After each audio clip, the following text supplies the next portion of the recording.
Hello students, कैसे हैं आप सब लोग। उम्मीद करती हूँ सब अच्छे होंगे और स्वस्थ होंगे। मैं Meena Rana ICT virtual class में आपका स्वागत करती हूँ। तो स्टूडेंट्स, हम पढ़ रहे हैं क्लास 11th का मैथ्स। तो जैसा कि हमने क्लास 11th का हम यहाँ पर मैथ्स पढ़ रहे हैं और आपका जो चैप्टर नंबर 1 है सेट, इसको हमने स्टार्ट किया था। सेट में हमने सेट की डेफिनेशन, कुछ एग्जाम्पल्स और सेट को कैसे रिप्रेजेंट किया जाता है इसका कॉन्सेप्ट हमने देखा और इसकी जो एक्सरसाइज के क्वेश्चन थे उनको हम सॉल्व कर रहे थे। इन्हीं क्वेश्चंस को कंटिन्यू करेंगे और आगे के कुछ और कॉन्सेप्ट पर हम बात करेंगे। तो चलिए चलते हैं स्मार्ट बोर्ड पर। तो जैसे कि हमने प्रीवियस लेक्चर में देखा था, सेट क्या होता है, a well defined collection of object, उसको क्या कहा जाता है, सेट कहा जाता है। सेट के एलिमेंट्स को आप कॉमा से सेपरेट करते हैं और सेट को आप दो तरह से रिप्रेजेंट करते हैं जो आपके सिलेबस के अकॉर्डिंग है, और वो है आपका रोस्टर फॉर्म और सेट बिल्डर फॉर्म। ये हमने आपको कल की क्लास में बताया था और एक क्वेश्चन भी यहाँ पर सॉल्व कर दिया था हमने आपकी एक्सरसाइज का। जो फर्स्ट क्वेश्चन था जिसमें आपको बताना था कि सेट क्या है और आपने उत्तर की आपको क्या करना था, उत्तर को समझाना था कि वो सेट है तो क्यों है और नहीं है तो क्यों नहीं वो सेट है। तो देखिए, सेट क्या होगा, जब वो सुपरिभाषित क्या होगा, संग्रह होगा, तो उसको हम क्या कहेंगे, वो आपका सेट है। सुपरिभाषित नहीं होगा तो वो आपका सेट नहीं होगा। सुपरिभाषित का मतलब आपको बताया था, वेल डिफाइंड का मतलब बताया था, जो पर्सन टू पर्सन वरी ना करे। तो ऐसे डेफिनेशन को आप सुपरिभाषित या फिर वेल डिफाइंड कलेक्शन इसको कहा जाता है। ठीक है, तो यहाँ पर हमने ये तो कर दिया था। इसके बाद एक साइन हमने यहाँ पे बताया था, बिलोंग्स टू, किसी भी सेट के एलिमेंट्स उस सेट से बिलोंग कर रहे हैं तो ये इस साइन से हम बताते हैं, बिलोंग्स टू के साइन से। ठीक है ना, बिलोंग्स टू, ये है बिलोंग्स टू। अगर वो उस सेट में नहीं आता है तो आप क्या करेंगे, डज नॉट बिलोंग्स टू, इस तरह से उसको क्रॉस करके बता देंगे। तो जैसे कि इसमें यहाँ पर ए सेट में 1 2 3 4 5 और 6 एलिमेंट हैं। तो अब देखिए 5 कहाँ किसको बिलोंग करता है, ए को बिलोंग करता है। 8 में जो है ए में नहीं आ रहा है तो हमने क्या लिखा, डज नॉट बिलोंग्स टू।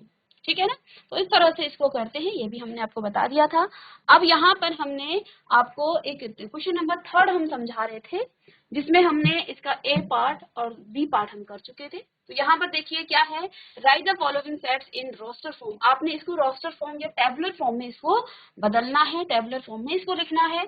तो पहला क्या सेट था, x such that x is an integer and minus x कहाँ पर, -3 से बड़ा है और 7 से छोटा है। ये आपको स्टेटमेंट में दे दिया है यहाँ पर कि एक्स कहाँ से, -3 से बड़ा है और 7 से वो छोटा है। तो हमने क्या किया, देखिए हमने इंटीजर्स को आप जानते हैं लिखा, तो -3 से बड़ा क्या होगा, -2 होगा, इसके बाद -1 आएगा, 0 1 2 3 4 और 7 से छोटा आपका 6 तक यहाँ पर आएगा।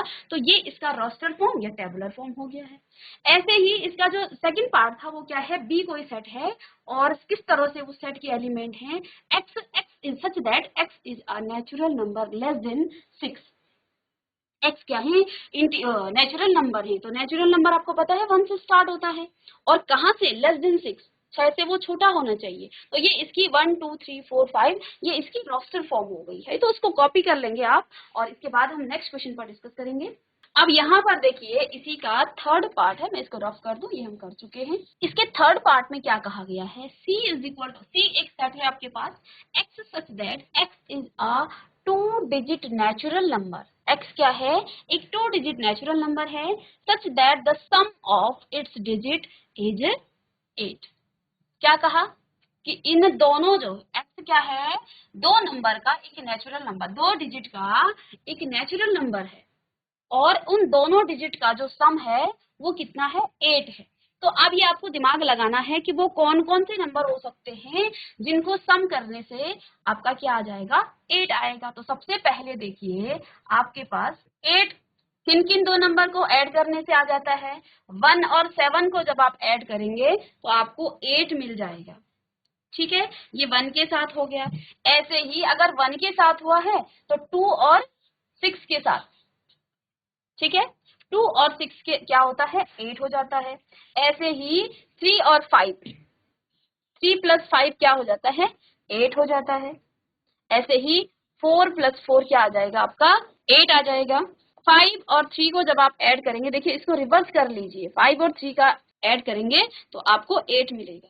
ऐसे ही यहाँ हमने 2 6 किया है तो 6 2 भी आ जाएगा, 6 और 2 को ऐड करेंगे तो आपके पास 8 मिलेगा। ऐसे ही 7 1 भी आप करेंगे तो आपको क्या मिल जाएगा, आपको 8 मिल जाएगा। इसके अलावा आप क्या कर रहे हैं, देखिए यहाँ पर क्या है, natural number such that sum of its digit is 0, ठीक है, 8।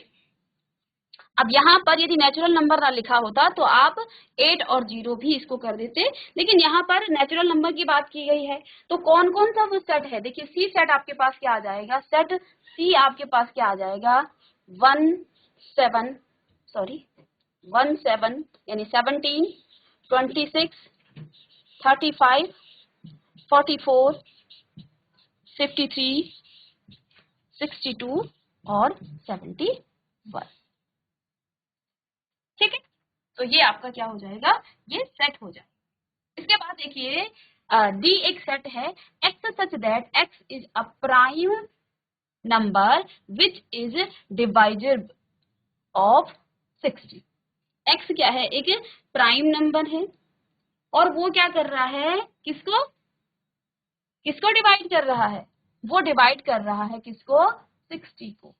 तो इसके लिए आप क्या करेंगे, इसके लिए आप 60 के क्या निकालेंगे, प्राइम फैक्टर निकाल लेंगे। 60 के आप प्राइम फैक्टर निकाल लेंगे। देखिए 60, इसको जब आप 2 से डिवाइड करेंगे तो आपको क्या मिलेगा, 30, फिर 2 से करेंगे तो आपको 15 मिलेगा, 3 से करेंगे आप तो आपको क्या मिलेगा, 5, और 5 से करेंगे तो 1 मिलेगा, ठीक है।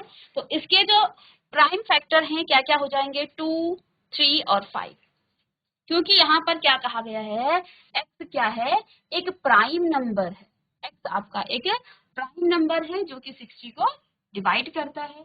तो देखिए यहाँ पर कौन कौन से नंबर आ जाएंगे आपके, 2, 2 कितनी बार, 2 बार 2 आ गया है, 3 आ गया है और 5 आ गया।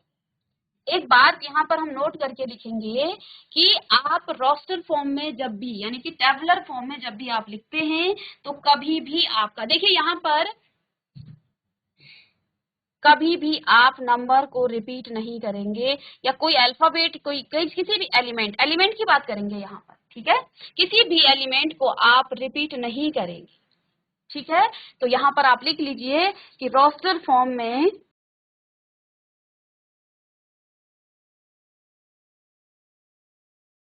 रोस्टर रूप में अवयव को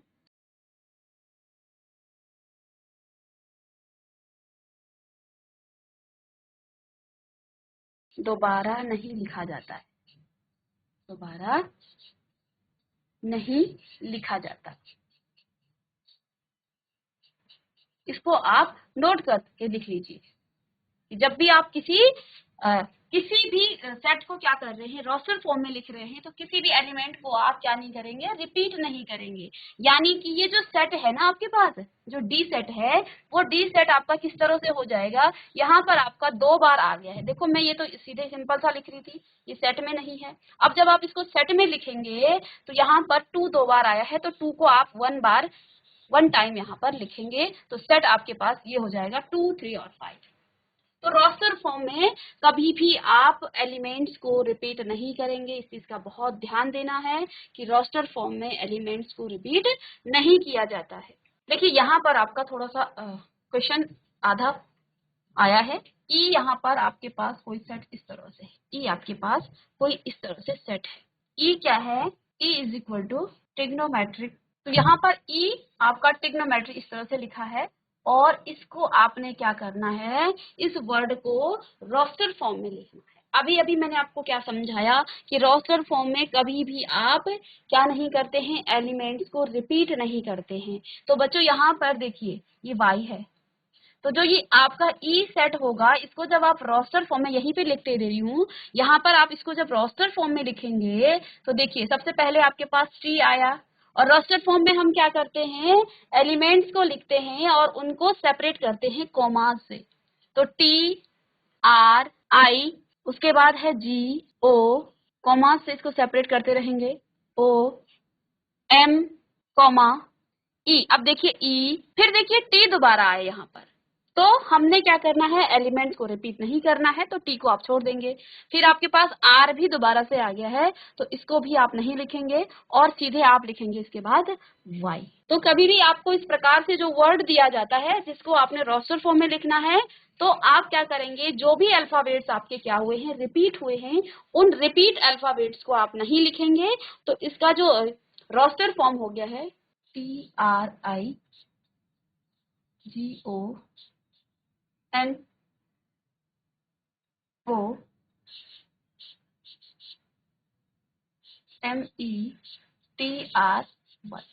ठीक है।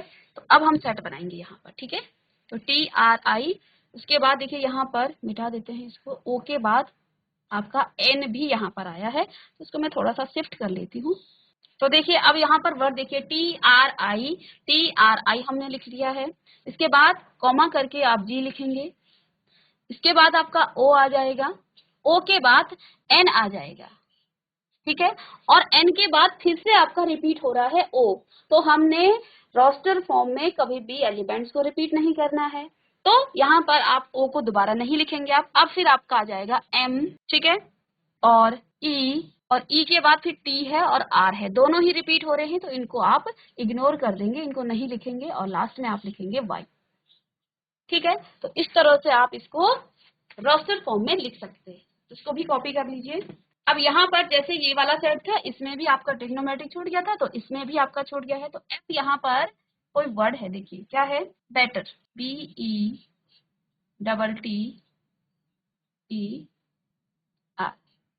इसको भी आपने रोस्टर फॉर्म में लिखना है, ठीक है ना। तो देखिए एफ जो आपका सेट होगा वो किस तरह से होगा, बी आप लिखेंगे, इसको पहले आप करली ब्रैकेट के अंदर लिखेंगे, B comma E comma T. अब टी दोबारा से आया है तो इसको रिपीट नहीं करेंगे, इसके बाद फिर से ई आ रहा है तो ई को आपने फिर से नहीं लिखना है, फिर आप क्या लिख देंगे, आर। तो यही आपको देखना है, जब वर्ड्स को आपने रोस्टर फॉर्म में लिखना होता है तो वहां पे आप अल्फाबेट्स को क्या ना करें, रिपीट ना करें, बस आप बाकी आप कॉमा से इसको सेपरेट करते रहिए।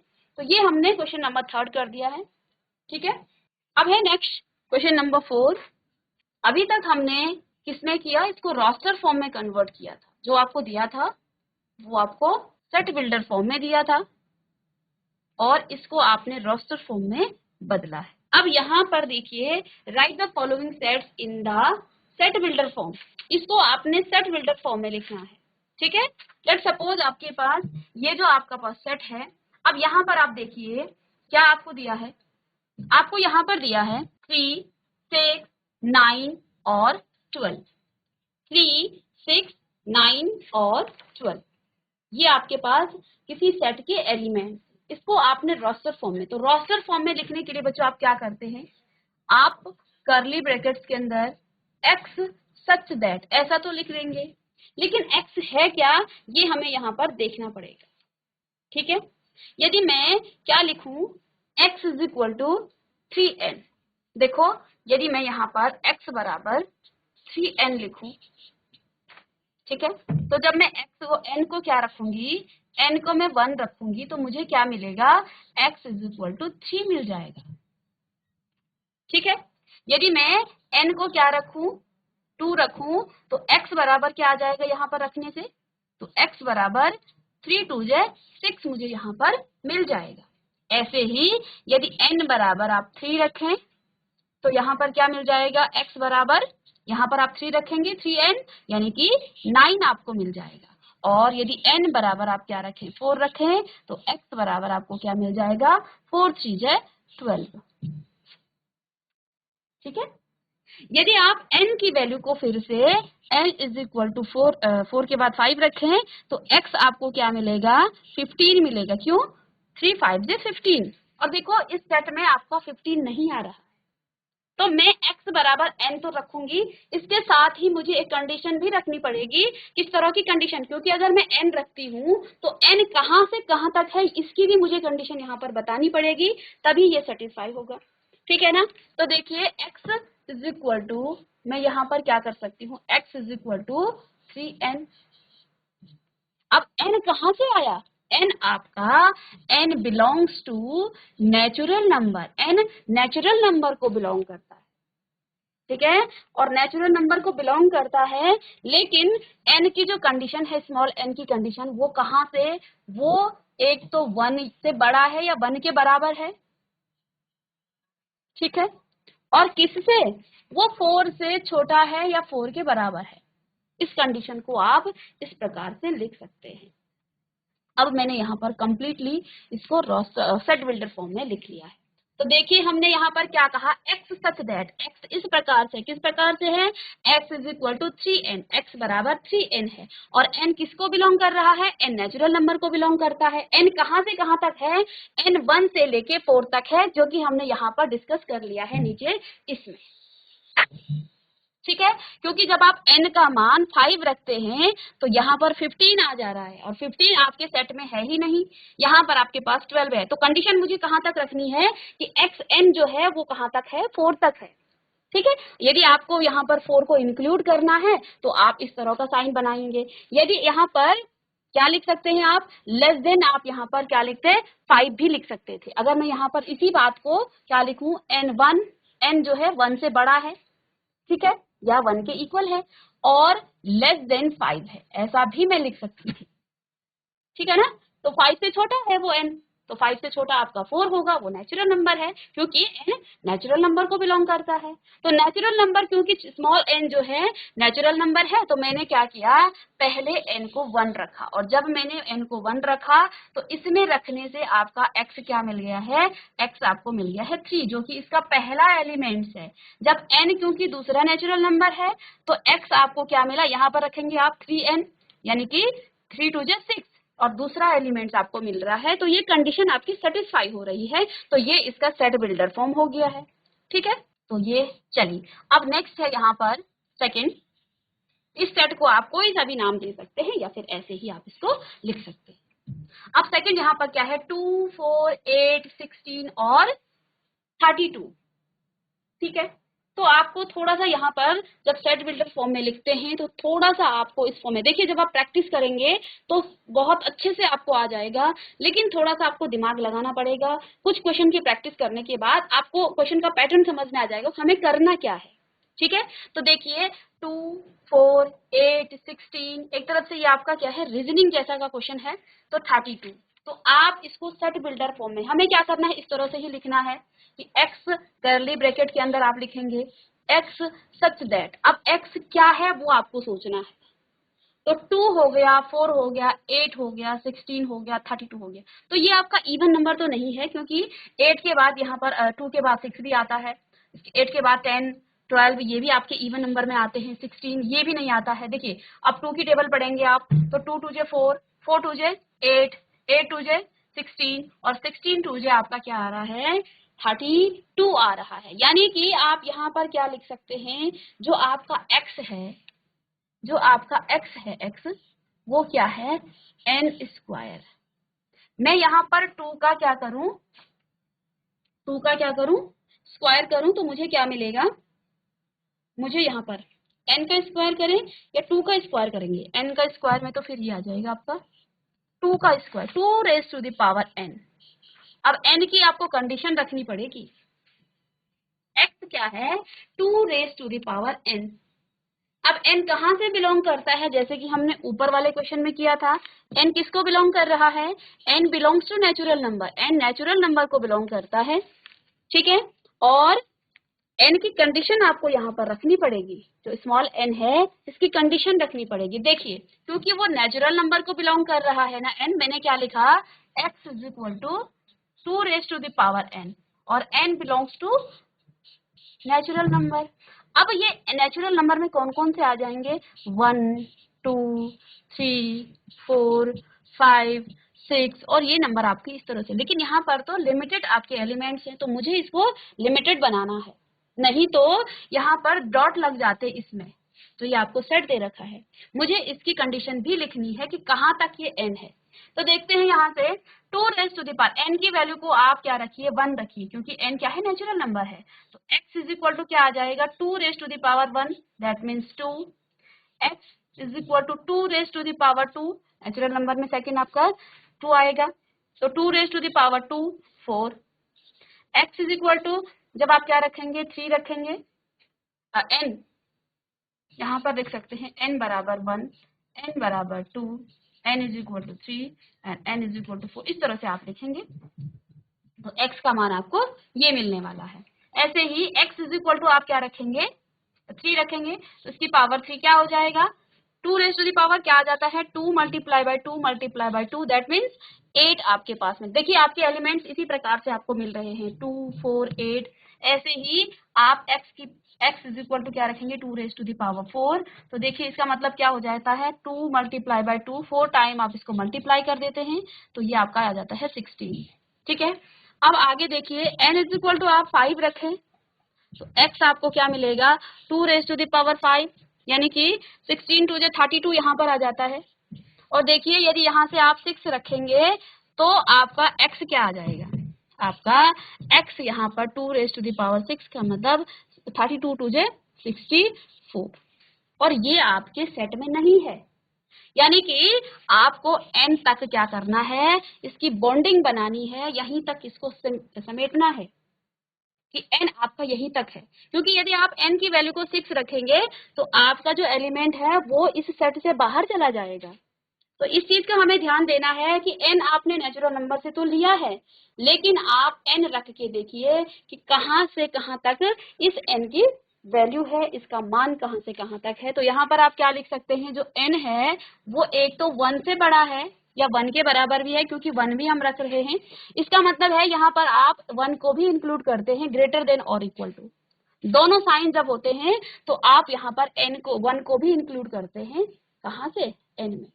ठीक है, तो और यहाँ पर देखिए 5 भी क्योंकि इंक्लूड हो रहा है तो ग्रेटर देन और इक्वल टू 5, तो ये कंडीशन हो जाएगी यहाँ पर, और ये आपका सेट बिल्डर फॉर्म में हमने लिख लिया है। तो इस प्रकार से इसको लिखा जाता है। अब इसी प्रकार से नेक्स्ट जो क्वेश्चन है इसको भी हम देखेंगे। अब यहाँ पर देखिए सेकंड हमने कर लिया, थर्ड देखिए, थर्ड क्या है 5 25 125 और 625। अब जिसको देखिए क्यूब आता होगा, जिसको स्क्वायर आता होगा, वो तो यहीं से इस पैटर्न को समझ गया है कि 5 की पावर 1 आपके पास क्या हो जाता है 5, 5 की पावर 2 में यानी कि 5 का स्क्वायर तो वो 25। और यहाँ यदि आपने क्यूब आपने क्या किया है, थोड़ा सा क्यूब के बारे में पढ़ा होगा, तो क्यूब आप जानते हैं 125, और इसका आप पावर क्या करेंगे, यदि 4 कर देंगे तो ये आपको 625 मिल जाएगा। ठीक है, तो इसको आप सेट बिल्डर फॉर्म में किस तरह से लिखेंगे, सेट बिल्डर फॉर्म में आप कैसे लिखेंगे, देखिए यहाँ मैं क्या लिखूंगी, x सच दैट, x इस प्रकार से है, किस प्रकार से है x जो है क्या है 5 की पावर n। अब मैं n लिख रही हूं, ये n आपका कहाँ बिलोंग करेगा, n belongs to natural number. अब n की जो बॉन्डिंग है उस चीज को हमें क्या करना है, देखना है n कहाँ से कहाँ तक है। देखिए n का मान x इज इक्वल टू, यहाँ पर x बराबर हो जाएगा, x बराबर 5 raise to the power n, और n belongs to capital N, यानी कि नेचुरल नंबर से वो बिलोंग करता है। अब देखिए x की जो बॉन्डिंग है कहाँ से कहाँ तक है, मैंने क्या कहा n नेचुरल नंबर को बिलोंग करता है, यानी कि n कहाँ से हो सकता है 1 small n 1 2 3 4 5 and so on, क्योंकि नेचुरल नंबर में आपके सारे नंबर आते हैं, इनफाइनाइट नंबर आते हैं। तो अब यहाँ पर x का मान जब आप रखेंगे, n का मान 1 रखने पर x की वैल्यू क्या आ जाएगी 5 raise to the power 1, that means आपके पास 5 आ गया है। ठीक है, ऐसे ही n की वैल्यू आप 2 रखेंगे तो x का मान क्या आ जाएगा, x इज इक्वल टू आपके पास 5 raise to the power 2, that means 25। ठीक है, ऐसे ही n का मान आप 3 रखेंगे तो आपको x क्या मिल जाएगा, x is equal to 5 raise to the power 3, that means देखिए इसको आप 5 से ही मल्टीप्लाई करेंगे 3 टाइम, तो ये आपके पास आपको क्यूब आता है 125 आता है। ठीक है, n का मान आप 4 रखेंगे तो x क्या हो जाएगा 5 रेज टू द पावर 4। देखिए इसका मतलब हो जाता है 5 को आप कितने टाइम 4 टाइम मल्टीप्लाई कर रहे हैं। ठीक है, यानी कि ये 3 टाइम तो हमने यहाँ पर कर दिया है 125, इसको आप 5 से फिर मल्टीप्लाई कीजिए, तो 5 5 जे 25, 5 2 जे 10, और 10 और 2 आपके पास क्या हो जाएगा 12, ठीक है, और 5 1 जे 5 और 1 6, तो 625 यहाँ पर आपके पास आ गया है, तो 625, ठीक है। अब मैं यदि n का मान यहाँ पर 5 रखूंगी तो देखिए जहां मेरे जो सेट में एलिमेंट्स हैं वो तो मेरे पास क्या है, यहाँ तक है 625 तक, और ये मुझे मिल भी गया है। इसके बाद यदि मैं x की वैल्यू n की मान को 5 रखूं तो x आपका इससे बहुत आगे चला जाएगा, और जो कि हमारे सेट में है ही नहीं, यानी कि अब n को आप क्या लिखेंगे, n कहां से कहां तक है, जो स्मॉल n है वो कहां से 1 से तो बड़ा है और उसके इक्वल है, और ये जब साइन देते हैं तो 1 भी इंक्लूड होता है, और लेस देन और इक्वल टू 4, क्योंकि यदि आप 5 लेंगे तो वो आगे आपका मान चला जाएगा। तो इस तरह से आप इसको सेट बिल्डर फॉर्म में लिखते हैं।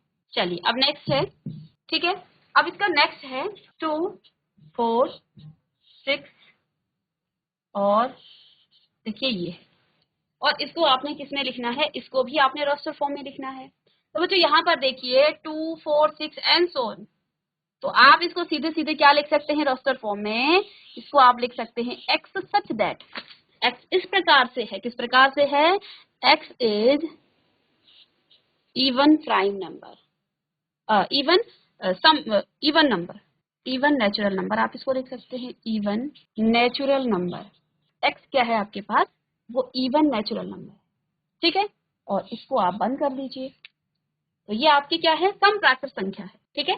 और लास्ट यहाँ पर देखिए क्या है, फिफ्थ वाला 1 4 9 एंड 100, इस तरह से दे रखा है, ठीक है। अब इसको भी आपने क्या करना है, इसको भी आपने सेट बिल्डर रोस्टर फॉर्म में लिखना है, सेट बिल्डर फॉर्म में लिखना है, ठीक है, इसको भी हमने सेट बिल्डर फॉर्म में लिखना है। तो बेसिकली हम यहाँ पर सारे जो एलिमेंट है इसको किस में लिख रहे हैं, सेट बिल्डर फॉर्म में लिख रहे हैं। सेट बिल्डर फॉर्म में लिखने के लिए आप क्या करते हैं, एक्स सच दैट, और एक्स क्या है, एक्स यहाँ पर क्या है, देखिए आप यहाँ पर 1 का स्क्वायर कीजिए, 1 का स्क्वायर क्या हो जाएगा आपके पास 1 हो जाएगा, 2 का स्क्वायर करेंगे तो आपको क्या मिलेगा 4 मिलेगा, ऐसे ही, तो यानी कि आप x को क्या लिख सकते हैं, x is equal to N square, ठीक है। और n कहाँ से बिलोंग करता है, n belongs to natural number. अब देखिए यहाँ पर 100 है यानी कि 10, ठीक है ना, 10 का आप क्या कर सकते हैं, यहाँ पर स्क्वायर करेंगे तो आपको क्या मिलेगा 100 मिलेगा, तो इसकी जो बॉन्डिंग होगी वो कहाँ से कहाँ तक होगी, ये 1 से, जो आपका x है, जो स्मॉल n है, ये कहाँ से आएगा, ये 1 से तो बड़ा होगा या इक्वल होगा, और लेस देन और इक्वल टू 10, ठीक है। तो यहाँ पर सारे एलिमेंट्स को हमने क्या किया है, सेट बिल्डर फॉर्म में लिखा है, ठीक है। हम किस में लिख रहे हैं, यहाँ पर सेट बिल्डर फॉर्म में लिख रहे हैं, ठीक है। अब देखिए पहले रोस्टर फॉर्म का मतलब होता है आप उसको टेबुलर फॉर्म में लिखते हैं, यानी कि यहाँ पर आपको नंबरिंग लिखनी है 3 6 9 12, इसके बाद आपके पास 2 4 8 16 और 32, ये सब आपकी रोस्टर फॉर्म या टेबुलर फॉर्म एक ही बात है। सेट बिल्डर फॉर्म को आप हर एलिमेंट्स को इसी प्रकार से लिखेंगे, आपका लिखने का जो मेथड होगा वो ऐसा ही होगा, एक्स लिखेंगे आप सच दैट, और एक्स के बारे में जो भी आपको दिया है वो आपने यहाँ पर आगे डिफाइन करना है सच दैट के बाद, कि x इस प्रकार से है, किस प्रकार से है यहाँ पर, कि x is equal to 3n, n कहाँ से नेचुरल नंबर को बिलोंग करता है, और n स्मॉल n की जो बॉन्डिंग है वो 1 के बराबर या 1 से बड़ा है या 4 से, इसमें जब ये वाला साइन आता है तो यहाँ पर आप इसको भी इंक्लूड कर देते हैं जो नंबर है, यदि ग्रेटर देन होता तो आप 1 को नहीं करते, ठीक है ना, और यहाँ पर सिर्फ लेस देन का साइन होता, यदि ऐसा होता 1 is greater less than n, 1 is less than n or greater, n is greater than 1 और लेस देन 4 होता तब आप 1 और 4 को इंक्लूड नहीं करते हैं, यदि ये दोनों आपको साइन दिखें तो फिर आपको दोनों ही नंबर क्या करने हैं, इंक्लूड यहाँ पर करने हैं, तो बेसिकली यहाँ पर बच्चों हमने क्या क्या दो मेथड सीखे सेट को रिप्रेजेंट करने के, जिसमें आपका एक रोस्टर फॉर्म है और एक tabular form set builder form है। रोस्टर फॉर्म में आप इस प्रकार से लिखते हैं, जैसे ये आपको रोस्टर फॉर्म में दिया है, और इसका जो सेट बिल्डर फॉर्म है ये है। सेट बिल्डर फॉर्म आप इस प्रकार से लिखेंगे एक्स सच दैट, और सारे एलिमेंट्स में इसी प्रकार से आपका आ जाता है। ठीक है, तो स्टूडेंट्स यहाँ पर हमने आज की क्लास में आपके जो एक्सरसाइज की क्वेश्चन हैं उनको सॉल्व किया है। उम्मीद करती हूँ आपको समझ में आया होगा। हमने यहाँ पर आज की क्लास में आपको रोस्टर फॉर्म को सेट बिल्डर फॉर्म में कैसे रिप्रेजेंट करते हैं और सेट बिल्डर फॉर्म को आप रोस्टर फॉर्म में कैसे रिप्रेजेंट करते हैं, इस पर बेस्ड कुछ क्वेश्चन सॉल्व किए हैं। मिलेंगे नेक्स्ट लेक्चर में, तब तक के लिए thank you and have a nice day.